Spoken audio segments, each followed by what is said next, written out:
3년 전에 있었던 서해 공무원 피격 사건 해경이 월북으로 판단하기 어렵다 입장을 내놓으면서 연일 진실 공방이 계속되고 있습니다. 부승찬 전 국방부 대변인 직접 수에 모시고 사건의 진상 또 그날의 진실은 무엇인지 좀 들어보겠습니다. 안녕하십니까? 안녕하세요. 아침에 직접 나오셔서 너무 감사합니다. 아닙니다. 네. 자, 우리 국방부 대변인 하셨을 때 그때 이 사건이 일어났던 거네요. 그건 아니고요. 예. 제가 한 2달 후에 와서 사후 처리 과정을 좀 지켜봤었죠. 예. 어쨌든 간에 국방부에 계셨던 거네요. 예. 그때. 지금 보면 3년 전에 이 사건 발생했을 때하고 지금하고 뭔가 증거라든지 사실관계가 글쎄요. 뭐 증거가 달라진 건 없는 것 같은데 입장만 좀 달라진 것 같아요. 그 부분은 좀 어떻게 보십니까? 좀 일단은 아쉽죠. 그때 당시에도 아쉬움이 있었습니다. 예. 왜냐하면 이제 한국에 예. 유족들이 있었는데 네. 그 뭐 도박 그다음에 뭐 해경에서 발표할 때 네. 도박 뭐 꽃게 대금을 직원들한테 받아서 이제 인터넷 도박으로 쓰고 이런 것들을 이제 민낯을 일일이 다 공개했었거든요. 그래서 2차 가해 뭐 월북이라 판단하더라도 그런 이제 남아 있는 가족들에 대한 2차 가해가 좀 있었던 게 아닌가 하는 아쉬움이 있었고요. 그리고 이번에 입장을 뒤집은 거에 대해서도 상당히 아쉽다. 명확하게 그거를 증명할 수 있는 정황이나 증거가 있었으면 더 좋았을 것을 하는 생각이 좀 들었었죠. 3년 전으로 한번 다시 돌아가 보겠습니다. 사건 발생 초기에 이 국방부도 지금 보면 월북 가능성 낮다라고 보고를 하면서 실족이나 뭐 표류 가능성에 대해서 좀 무게를 두고 대응을 했다고 하는데 이 부분 때문에 당시입니다. 당시 국방위의 하태경 의원한테 질책을 받았던 적이 있었던 것 같아요. 예, 그게 명확히는 아마 10월 7일 20년 10월 7일 국방부 감사에서 하태경 의원이 서욱 장관에게 왜 월북 가능성 북한으로 넘어갈 수도 있는데 그런 거를 배제했냐 이런 뉘앙스의 질책이 있었죠. 그러니까 그러면 결국은 처음에는 월북의 어떤 가능성을 보지 않았다가 나중에 이른바 우리가 말하는 특수정보 SI라고 그러죠. 그걸 분석을 해보니까 국방부나 해경이나 뭐 당시 청와대나 모두 월북으로 판단했다는 건데 결국 SI 정보에 월북이라는 어떤 그 단어가 여러 번 언급이 됐다는 겁니까? 어제 하태경 의원이 국방부를 방문해서 월북 단어는 한 번만 있었다고. 딱 한 번이다. 한 번 있었다고 그 정황을 가지고 월북으로 판단할 수 있느냐 이런 표현을 썼었는데요. 국방부는 일관되게 월북 가능성이라고 얘기를 했지 월북이라고 직접적으로 판단된다 확정적으로 얘기하지는 않았고요. 정보라는 게 100% 확신을 가져서도 갖고 있어도 오류가 발생할 수 있기 때문에 다양한 요인에 인해서 오류가 발생할 수 있기 때문에 그런 표현은 안 하고요. 일단 다양한 첩보들이 하나로 종합이 됐죠. 그러니까 교집합을 이룬 거죠. 뭐 영상 정보, 뭐 신호 정보, 뭐 SI 정보, 그다음에 우리가 이제 신문이나 북한을 통해서 확인할 수 있는 공개 첩보 같은 것들을 통해서 하나의 교집합이 이루어졌을 때 이루어지고 그거를 월북 가능성으로 이제 판단을 했던 건데 SI가 중요하기는 해요. 왜냐하면 너무 방대하고 월북 단어만 갖고 그 정황을 파악하는 건 아니고요. 그때 이제 음어들 SI 자료를 보면 일반인이 보지 못하는 그런 음어나 암호나 이런 거를 다 해독해서 종국적으로는 이제 월북 가능성이라고 판단을 했던 거죠. 그렇죠. 월북 가능성. 그 SI는 감청 뭐 이런 것도 있겠지만 감청이죠. 감청. 뭐 감청. 영상도 있다는 것이죠. 영상은 또 다른 정보. 다른 겁니까? SI는 가장 중요한 감청이네요. 민감하게 관리를 해요. 이게 드러났을 때 북한이 이거에 대해서 즉각적으로 대응해 버리거든요. 주파수를 차단한다든지 그다음에 통신을 하지 않다든지 뭐 이런 식으로 차단을 하기 때문에 우리 군사작전이나 징후를 식별하는데 공격 징후나 전쟁 징후를 식별하는 데 있어서 상당히 에러가 발생하죠. 그러니까 지금 그 말씀대로라면 그 당시도 여야 국방위 또 정보위 의원들이 그 다 듣고 월북 맞네. 그거를 명확히는 한기호 의원이 얘기를 했죠. 한기호는 그렇게 얘기했다. 한기호 의원도 장군 출신이세요. 예, 그렇죠. 그러니까 이제 SI를 대회에 공개하는 경우는 없습니다. 이제 국회도 지금 현재 SI 훈련상 워낙 민감하고 이 출처, 그러니까 무슨 자산이 항공기다, 뭐 아니면 안테나다 이런 게 드러나면 이거에 대해서 대응이 되고 또 그 시간대 활동을 안 하거든요. 우리가 집중적으로 이제 감시하는 시간대. 그렇죠. 이런 것들 때문에 미국하고 한미가 상당히 민감하게 관리를 그런 정보로. 그 당시에 한기호 의원이 뭐 간사로 좀 알고 있는데 당시에 다른 국민의힘 의원들도 동의를 좀 했던 겁니까? 이제 뭐 하태경 의원 말도 보면 하태경 의원은 이제 월북이라는 판단이 잘못됐다라는 주장은 계속적으로 했어요. 그때부터 지금까지 계속요. 계속적으로 그거는 인정하고 들어갈 부분이고요. 근데 이제 전반적으로 국민의힘 의원들은 국방부 보고 정보위 보고를 받고 그때 당시에는 인정을 했죠. 인정을 했군요. 그 신원식 의원도 있었지 않나요? 신원식 의원 맞나요? 신원식 의원도 마찬가지였습니다. 똑같이 한기호 의원, 신원식 군 출신의 이제 한기호 의원은 직접 언론과 페북을 통해서 밝혔었고요. 알겠습니다. 이제 뭐 어쨌든 간에 아직까지 그 부분이 조금 논란이 되고 있는데 당시 정부가 국민의 생명을 지키는 게 뭐 가장 중요한 거 아니냐. 이 월북 의사를 뭐 밝혔는지 어쨌든 간에 6시간 정도 방치가 됐다. 그 후에 사살이 됐고 좀 이런 거에 대해서 하태경 의원도 뭐 저희 방송 인터뷰 중에 그 후에 생명을 안 지켰냐라고 비판을 많이 하고 있거든요. 북한이 이렇게 월북 의사를 밝힌 사람을 거두지 않고 사살하거나 뭐 소각하거나 이런 이유는 뭘까요? 일단 최고 수준의 비상사태를 유지하고 있었습니다. 코로나 때문에요. 이게 완전 통제가 엄하게 되고 있었고요. 우리 군이 판단하기로는 실제로 북중 국경에서 무단 침입하는 인원들에 대한 사살도 실제로 있었던 걸로. 그리고 백불에서 그때 당시 2020년 9월 24일 백브리핑에서도 기자들에게 그렇게 설명을 했습니다.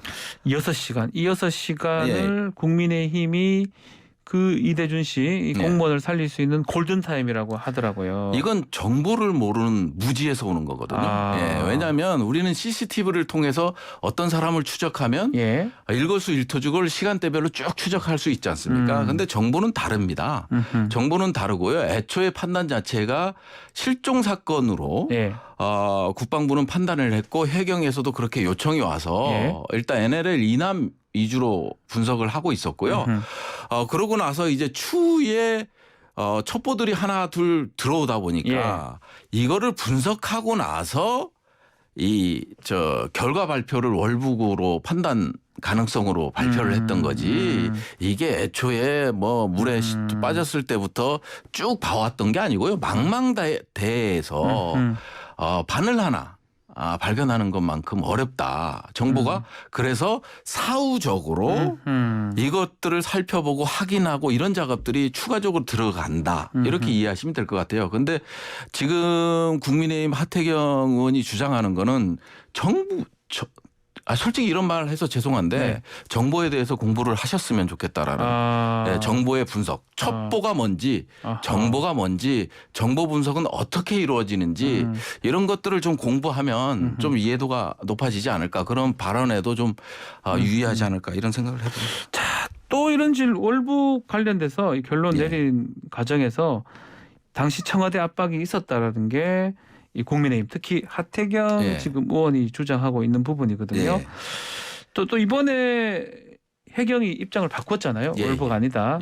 월북으로 단정할 수 없다라고 입장이 나왔습니다. 이거는 당시 월북에 동조했던 사람들이 양심의 가책을 받아가지고 그렇게 다르게 얘기했는 것이다 라고 지금 하던데요. 어떻게 보십니까? 해경은 모르겠어요. 사실은 국방부로 들어오는 거나 이런 것들은 이제 확인이 가능한데 실질적으로 국방부 정보 판단에 근거해서 NSC가 열렸던 거거든요. 그래서 이제 그때 당시 이제 우리가 이제 첩보들 하나하나 조각들을 하나의 그림으로 맞춰 갖고 이제 월북 판단, 월북 가능성이 판단된다고 해서 추가적으로 수사를 해봐야 될 것 같다. 네. 이런 발표를 했었는데요. 그런 입장에서 봤을 때 해경은 뭐 이게 뭐 양심의 가책을 느꼈다 뭐 했다 이러지만은 국방부는 명확하죠. 네. 국방부는 이제 그동안에 축적된 정보, 수집된 정보를 통해서 분석을 해낸 거기 때문에 그 절차상에 있어서 문제는 없었다고 보여지고요. SI 정보라는 게 일반인이 보면 확인이 안 돼요. 이게 은어 뭐 이런 것들 제가 정보 분석관을 한 10년 이상 했지만 오래 하셨군요. 일반인들이 딱 봐서 이게 월북이다 이렇게 판단할 수는 없고요. 네. 어제 하태경 의원도 국방부에서 얘기했듯이 수백 페이지예요. 네. 이것들을 말을 연결하고 그다음에 음어를 해독하고 가면서 이제 종국적으로 결과로 도달하는 거기 때문에 결국 네. 국방부가 그것을 판단하고 해경한테 설명했다고 보는 게 맞겠네요. 아니 그렇죠. 해경이 와서 그걸 확인했으니까요. 해경은 알 수 없으니까. 예. SI는 또 해경에도 원자료를 제공하진 않았습니다. 원본을 주질 않았습니다. 왜냐하면 이거는 또 징계를 받아야 되고 실제로 그러네요. 뭐 징계에 대해서 아시겠지만 네. 주영원 원내대표, 주호영 당시 원내대표가 언론에서 떠들고 했지 않습니까? 뭐 761로 해라. 이게 7.62mm로 사살하라라는 그렇죠. 거거든요. 그 일반인이 네. 보면 알겠어요. 네. 이런 것들이 나가면서 실제 국방부에서는 징계위원회가 열리고 피해를 보신 분이 있거든요. 그렇죠. 네. 네. 그런 겁니다. 자, 하태경 의원님 어제 말씀 중에 9월 22일 날은 합참이 청와대에 그 월북 가능성이 낮다라고 보고했다가 네. 24일 날에 국방부가 자진 월북이다. 그러니까 22일, 24일 그 이틀, 3일 상간에 뭔가 청와대에서 월북으로 둔갑시킨 거 아니냐. 그것도 이런 아까도 주장이 있습니다. 이제 도돌이표가 되는데 정보를 이해 못해서 그런 거예요. 그런군요. 그때 당시에 나온 게 아무것도 없었어요. 뭐 북한에서 뭐 어떤 통신감청이라든지 그다음에 영상이라든지 실제적으로 우리가 그 연평도 인근의 감시 카메라를 통해서 확인한 거라든지 이거 봤을 때 나온 게 없었거든요. 없었군요. 전혀 없는 상태에서 당연히 월북 가능성은 낮다고 보여지는 게 맞고요. 근데 이제 추가적으로 이제 확인하는 작업, 분석하는 첩보들을 분석하는 작업 속에서 이게 확인된 거거든요. 그래서 22일 날은 뭐 낮다고 봤다가 뭐 24일 날은 확 바꿨다. 뭐 이건 뭐 억지죠. 이것도 같은 맥락이겠네요. 네. 청와대가 이렇게 월북으로 몰아갔다는 주장의 뒷받침의 근거로 서욱 장관 그 월북 가능성도 검토하라 이 발언. 이 월북 가능성에 대해서 요것도? 잘 보셔야 되는데 이것도 오해가 있을 것 같아서요. 이 월북 그러니까 9월 24일 날 서욱 장관이 강대식 의원 질의에 월북 가능성도 초기에 검토해라 그런 이런 발언을 했죠.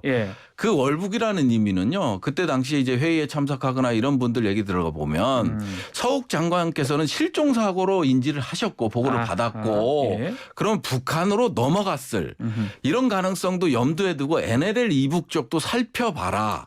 이거를 왜 배제시키느냐. 그게 우리 국민인데 이런 뉘앙스에서 얘기를 했고 이거를 공식 국방부가 또 발표를 합니다. 그리고 이게 언론 보도에 한겨레부터 해서 언론 보도에 이게 나오거든요. 월북이라는 의미가 월선. 그러니까 쉽게 말하면 국경을 넘어갔거나 NLL을 그렇죠. 넘어갔을 가능성이죠. 네, 그거에 대해서도 면밀히 봐라. 의사를 따지지 않고 넘어갔던 그러니까 이제 가능성? 월북의 의미를 개념을 해석을 잘못해서 좀 달리 봐야 될 것이다. 이건 명확합니다. 제가 확신을 갖고 있습니다. 자, 일단은 이 진상 규명하기 위해서는 대통령 기록물을 공개를 해야 된다. 그래서 확인을 좀 해봐야 된다는 게 국민의힘 입장이거든요. 그러면 저는 궁금한 게 그 대통령 기록물 공개가 되면 진실은 밝혀지는 겁니까? 저보다 더 잘하실 거 아니에요. 2012년도 있었고. 저는 법무관이기 때문에 뭐 정확하게 알지는 못합니다. 이게 대통령 기록물을 통해서 저는 확인될 건 없어요. 일종의 정보 판단의 근거가 됐던 모든 정보를 확인하지 않는 한은 불가능하고요. 그다음에 대통령 기록물도 마찬가지로 여야가 자기네게 유리한 문구를 찾아내서 이제 또 2라운드가 또 진행되겠죠. 그래서 대통령 기록물을 통해서 진실규명은 어렵고요. SI까지 다 봐야 되는데 또 SI를 확인하는 사람들이 그 분석관들만큼 고도의 능력이나 노하우를 갖고 있느냐 이것도 문제거든요. 그래서 실질적으로 이거는 불필요한 소모전만 양산할 될 것이라고 저는 보고 있습니다. 우리 지난번에 NLL 그 녹취록 기억이 나실 겁니다. 많은 청취자분들도 정문원 결국 들어가서 자기들한테 유리한 얘기들만 해버렸어요. 똑같아요. 이번도 똑같을 거고 거기에 뭐 대통령 기록물에 SI를 해독해서 넣어둔 것도 아니고 그러다 보니까 이제 행정적 절차라든지 이런 것들만 들어가 있을 텐데 그거를 가지고 해석을 하겠죠. 네. 야, 니네가 공문 보냈잖아. 청와대에서 공문이 옵니다. 공문이 오는 거는 뭐냐면 NSC 하기 전에 이런 안건으로 해서 이제 국방부는 이런 의견을 올렸고 통일부는 이런 의견을 올렸고 끝나고 나서 결과는 관계 의원들이 모여서 이런 결과를 도출했다고 공문 형식으로 오죠. 그러니까 기록물로 남겨야 되니 이런 거지. 그러니까 SI도 지금 말씀 들어보면 SI를 공개를 하겠냐는 모르겠지만 공개는 절대 못할 겁니다. 왜냐하면 이번 지난해 3년 전 월북 때도 미국 측과 이제 정보 공유라든지 의견 조율이 있었거든요. 그리고 이게 출처를 밝히면 안 된다는 게 미군 통신 감청 장비에 의해서 뭐 항공기라든지 뭐 레이더라든지 이 탐지가 됐는지 우리 단독 장비에서 탄독이 됐는지 이런 거부터 시작해서 그거부터 얘기가 안 이거를 우리가 공개한 적이 없거든요. 이걸 공개하는 순간 북한은 그 시간대 그 주파수 대역에서 활동을 아예 끊어버리잖아요. 그런 것들이 이제 우리가 이제 과거에 김정일이 사망했을 때 북한 발표 보고 알았잖아요. 우리가 하도 원세훈 원장이 첩보를 떠들다 보니까 이런 그런 상황을 또다시 맞이하는 그런 경우가 되겠죠. 그 SI 정보를 또 보더라도 분석하는 사람에 따라서 또 달리 판단할 수 있다. 그렇죠. 이제 그 분석관 얘는 분석이 안 되고 인가자 얘는 일반인들 봐도 모를 거 아니에요? 모르죠. 뭐 저도 영상 정보 예를 들면 북한의 어떤 비행장에 그냥 레이더로 잡힌 점 하나가 있어요. 근데 이게 뭔지 무장을 했는지 모르잖아요. 근데 분석관들은 이게 미그 29다, 15다, 뭐 이게 활주로에 죽이 돼 있다 이런 걸 다 판단해서 보고서를 만들어내거든요. 그렇군요. 그만큼 전문성이 필요한 겁니다.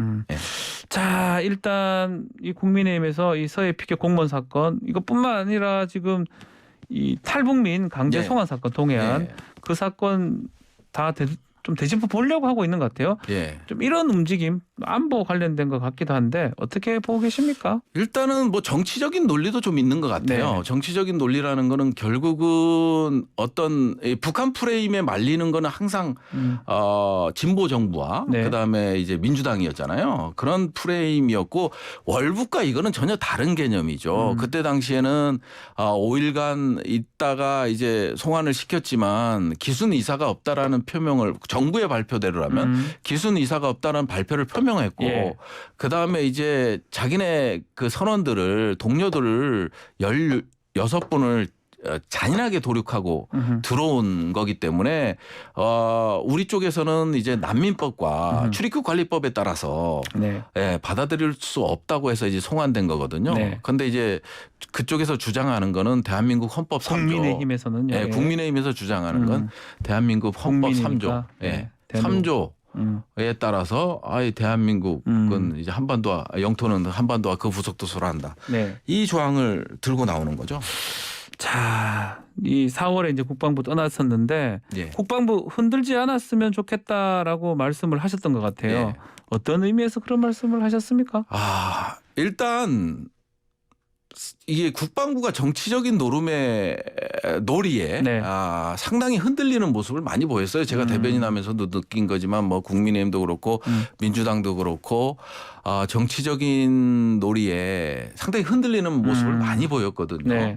그래서 정치 입장에서 봤을 때도 진짜 일관되게 한 방향을 보고 국가안보라는 한 방향을 보고 가는 우리 군복이 분들이나 이제 국방부 공무원들이나 군무원들 를 흔들지 않았으면 좋겠다라는.